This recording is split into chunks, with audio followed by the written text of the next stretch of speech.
여러분 안녕하세요. 주식공작단입니다. 정말 오랜만이죠. 다들 과격하게 수익 내고 계시나요? 연초부터 시장이 줄줄 흘러내리더니 좀 풀리는가 싶다가 또 곤두박질하고 또 다시 오르고, 이럴 때일수록 정신줄 잘 붙잡고 가셔야 합니다. 자칫 잘못 말려들면은요, 시장 오르고 나서 들어가고 떨어지면 아차해서 나오는 고점 매수, 저점 매도 함정에 빠지기 쉬워요. 그래서 이런 시장의 변동성에 대응하는 옵션 트레이딩 방법으로 해지가 있어요. 해지는 종류도 방법도 여러 가지인데요. 오늘은 이 중에서 실물 주식 매도 후에 주가가 오르는 걸 해지하는 방법을 함께 나누어 볼 예정이니까 끝까지 시청해 주세요. 해지는 원래 울타리라는 뜻입니다. 원래 울타리는 야생동물이나 다른 침입자로부터 집과 가족을 보호해주는 역할을 하죠. 우리가 트레이딩에서 사용하는 해지란 단어도 보유 중인 금융자산의 가격 변동 위험을 낮추기 위한 수단을 뜻합니다. 오늘 함께할 내용은 해지 중에서 주가가 오르는 걸 해지하는 방법입니다. 위험을 낮춘다면서 이건 무슨 소리냐 하실 수도 있는데요. 차근차근 설명해 드릴 테니까 이제부터 화면에 언급되는 해지 방법을 눈여겨봐 주세요. 해지는 종류나 적용하는 방법이 아주 다양한데요. 대충 예를 들어 보면은 실물 주식을 보유하고 있을 때 하락을 방어하기 위해서 풋옵션을 매수하는 방법이 아주 기본적인 해지 방법이에요. 그리고 어떤 옵션을 매수 혹은 매도할 때 반대 포지션으로 해서 매도 혹은 매수를 해가지고 스프레드로 오픈하는 것도 해지의 일종입니다. 또 다른 방법으로는 CSP에서 풋옵션 매도할 때 매도하는 풋옵션 한 계약당 100주의 주식을 매수할 수 있는 현금을 보유하는 것도 해지의 방법입니다. CSP 다들 기억하시죠? 기억 안 나시면 이거 다시 보고 오셔야 해요. 그거 말고도 좀 더 있어 보이게 말하는 해지 방법도 있어요. 현물 주식을 거래하면서 해당 델타만큼 옵션을 매매해서 만드는 델타 중립 해지라든지, 아니면 변동성이 큰 주식의 경우에 배가 값을 낮게 유지하도록 만드는 배가 해지, 혹은 델타와 배가 모두를 사용하는 델타 배가 해지 등등이 있어요. 델타나 감마가 뭔지도 기억하시죠? 이것도 기억이 가물가물하시면은 옵션 그릭스 다시 보고 오세요. 자, 여기까지 오셨으면은 해지를 제대로 사용하기 위해서는 공부를 많이 해야 된다는 거 아시겠죠?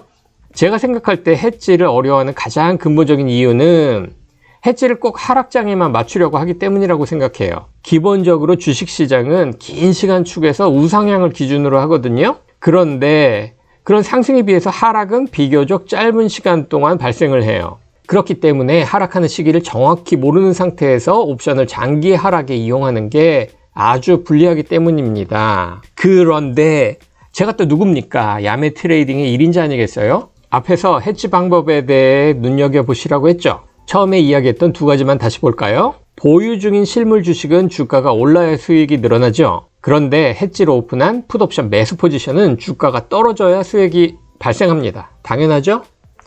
손실을 묶어두려는 콜 스프레드에서 콜옵션 매도 포지션은 주가가 하락해야 수익이 나는데, 해지로 오픈한 콜옵션 매수 포지션은 주가가 상승해야 수익이 발생합니다. 이것도 당연하죠. 자, 이제 공통점이 보이시나요? 이 해지의 공통점은 내가 보유 중인 포지션 혹은 오픈하려는 포지션하고 정반대 방향의 포지션이 바로 해지 포지션이라는 거예요.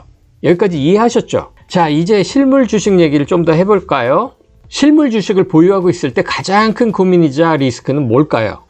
당연히 언제 매도해야 주식 가격이 하락하기 전에 최고점에서 매도할 수 있을까 하는 것이겠죠. 그런데 우리가 최고점을 딱 집어내서 매도하기는 쉽지가 않아요. 그래서 오늘 여러분과 이야기하고 싶은 해지는 바로 실물 주식이 있는 경우의 해지입니다. 그럼 주식 가격 하락을 방어하는 가장 좋은 방법은 뭘까요? 바로 풋옵션을 매수하는 겁니다. 풋옵션을 매수하면 주식 가격이 얼마로 떨어지냐와 관계없이 풋옵션 한 계약당 100주를 행사 가격으로 매도할 수 있어요. 기억 안 나시면 옵션 정글 6화 다시 보고 오세요.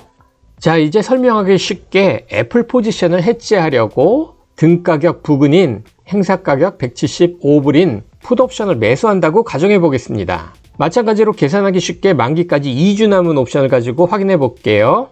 풋옵션 매수 가격은 주당 2불 7전 혹은 계약당 207불입니다. 얼마 안 하죠? 자, 주가가 떨어지면은 실물 주식에서 발생하는 손실을 풋옵션에서 발생하는 수익이 상쇄를 시키는 구조입니다. 그런데 주가가 오르면은 보유 주식의 가치는 오르지만 해당 풋옵션 매수 포지션은 계속 가치가 떨어지고 만기일에 소멸해 버릴 수도 있고 풋옵션 매수할 때 지불했던 프리미엄은 모두 손실로 확정되겠죠. 뭐 그 전에 청산을 하더라도 처음 지불한 프리미엄 207불 모두를 회수할 수는 없을 거예요. 뭐 해지 포지션이니까 그럴 수 있죠. 자, 이제 주가가 계속 조금씩 오른다고 가정을 해보죠. 주가가 조금씩 더 오르면은 또 불안해지니까 나중에 소멸이 되든 청산을 하든 다시 해지를 해야겠죠. 또 풋옵션을 매수하고. 그런데 주가가 더 오른 채로 만기가 되면 또 손실이 발생하고.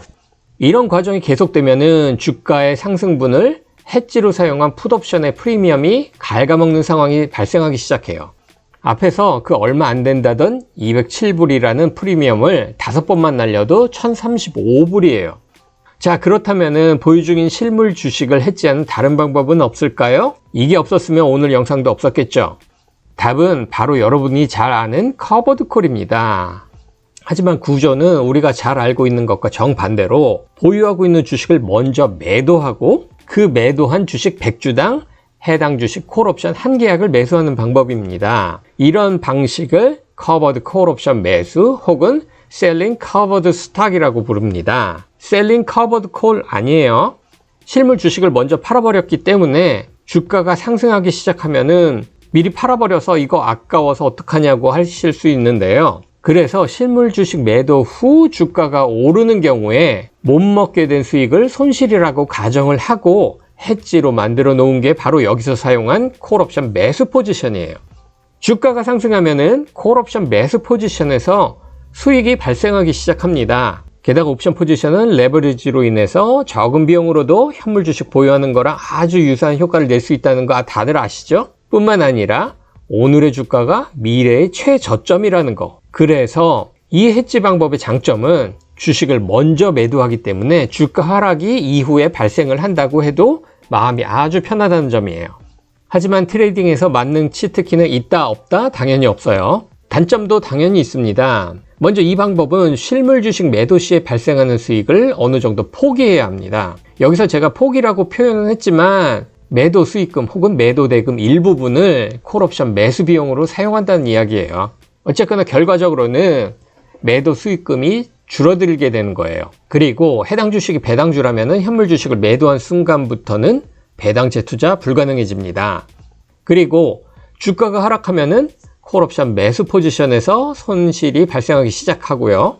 물론 옵션의 매수 포지션이라서 리스크는 한정적이고 이미 현물 주식은 높은 가격에 매도를 했기 때문에 콜옵션에서 발생하는 손실이 어느 정도 상쇄되지만 만약에 풋옵션으로 해지를 한 경우에는 현물 주식에서 발생하는 손실 그리고 풋옵션에서 발생하는 수익이 바로 눈에 보여요.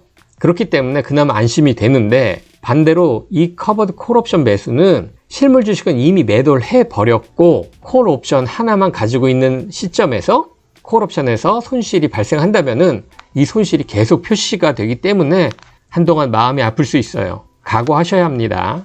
자, 오늘도 실제 예를 가지고 설명을 해보겠습니다.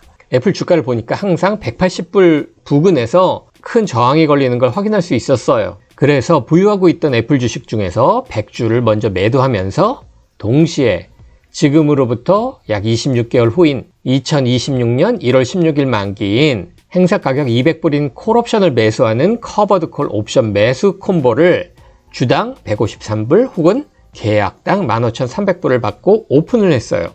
이때 콜옵션은 앞에서 설명한 것처럼 실물 주식 매도 후에 주가가 올라버리는 상황을 해지하기 위한 포지션입니다. 이 콜옵션의 수익 분기점은 주당 224불 59전. 저희 계산으로는 약 2년 정도면 애플의 주가가 충분히 220불 정도까지는 오를 수 있지 않을까 생각을 하고 매일 하나님께 기도를 하고 여러분이 이 커버드 콜 옵션 매수의 주문을 넣을 때 리밋 오더로 넣으면은 주가 콜 옵션 가격이 변해도 크게 걱정하실 필요가 없어요. 이게 무슨 말이냐 하면은 제가 지정한 것은 콜 옵션의 행사 가격, 만기일, 그리고 커버드 콜옵션 매수 콤보 전체 가격이에요. 여기서는 주당 153불 혹은 계약당 15,300불이었어요. 따라서 매도 당시 애플의 주가가 얼마가 되든 혹은 그때 지불하는 콜옵션 매수 포지션의 프리미엄이 얼마든 상관없이 그냥 내 손에 주당 153불 혹은 계약당 15,300불만 쥐어주면 된다는 의미예요. 결과를 보시면은 여기서 애플은 주당 177불 59불에 매도되었고 콜옵션은 주당 24불 59전 혹은 계약당 2,459불에 매수되었다는 것입니다. 만약 주가가 더 올라서 애플 주가가 180불에 매도가 되었다면은 콜옵션은 주당 27불 혹은 계약당 2,700불에 매수되었을 수도 있겠죠. 이해가시죠? 이 주문은 가격만 지정해주면은 나머지는 조건이 맞기만 하면 진행이 된다는 거고 애초에 그 가격이라는 게 내가 원하는 가격이었으니까 그 이후부터는 매수한 콜옵션이 해지로 작동하게 되는 것입니다. 이 점 아주 중요하니까 꼭 기억하셔야 합니다. 실제로 포지션이 오픈된 다음 날 애플의 주가가 175불 89전으로 하락했을 때 해당 콜옵션 매수 포지션은 주당 마이너스 165불의 손실 중이라고 나오죠. 손실이라긴 해도 전날 애플을 177불 59전에 매도했으니까 실제로는 오히려 아직 주당 1전의 수익 중이에요. 그럼 이쯤에서 이렇게 생각하시는 분들 분명 있어요. 아예 이 콤보 가격을 180불에 지정을 해 놓았으면 어떨까? 애플의 주가가 한 200불 정도로 오르면은 충분히 가능하지 않았을까요? 물론 그럴 수도 있을 거예요. 하지만 커버드 콜옵션 매수를 오픈하기 위해서 무조건 높은 가격을 지정한다고 유리한 건 아닙니다. 왜냐하면은 애플의 주가가 200불로 오르면은 콜옵션 프리미엄도 함께 오르기 때문이에요. 만약 애플 주가가 200불이 된다면은 지금은 주당 24불 59전 혹은 계약당 2,459불이었던 콜옵션 프리미엄이 대략 주당 50불 혹은 계약당 5,000불이 넘어가게 될 거예요. 그럼 실제로 커버드 콜옵션 매수 콤보로 받을 수 있는 금액은 주당 150불 혹은 계약당 15,000불 정도밖에 안 되기 때문에 리밋 오더로 주당 180불을 걸어 놓으시면은 아마 그거는 거의 체결되기 어려울 거예요. 항상 말씀드리죠. 옵션 트레이딩에서는 욕심과 게으름은 절대 안 된다고요. 뭐 그렇다고 너무 낮은 가격으로 지정을 해버리면은 실물 주식은 낮은 가격에 매도되고 콜옵션은 비싸게 주고 사게 된다는 점 주의하시기 바랍니다. 이런 경우 차라리 높은 가격으로 지정을 해놓고 체결이 안 될 경우에 조금씩 가격을 낮춰가는 게 오히려 유리해요. 오늘은 주가가 올라가는 상황을 해지하는 방법에 대해서 함께 알아보았습니다. 대충의 과정이 이렇다는 것이고 여러분께서 하나씩 직접 연습해 보면서 익히시기 바랍니다. 그리고 이건 예고 아닌 예고편이 될지도 모르겠지만 이번 커버드 콜옵션으로 매수한 포지션에서 어느 정도 수익이 나기 시작하면은 이 포지션을 가지고 수익을 고정시키는 방법 2가지에 대해서 다시 한번 컨텐츠를 만들어 볼게요. 제가 지금도 자주 쓰는 방법이니까 검증은 된 상태라서 여러분들 사용하시기 괜찮으실 거예요. 그러니 여러분들도 제가 오픈한 콜옵션에서 수익이 많이 날 수 있도록 매일 하나님께 기도를. 자, 오늘은 여기까지입니다. 구독은 제 컨텐츠가 도움이 되셨다면 눌러주시고 저희 컨텐츠에 대한 구독료는 좋아요와 댓글로만 받겠습니다. 고맙습니다.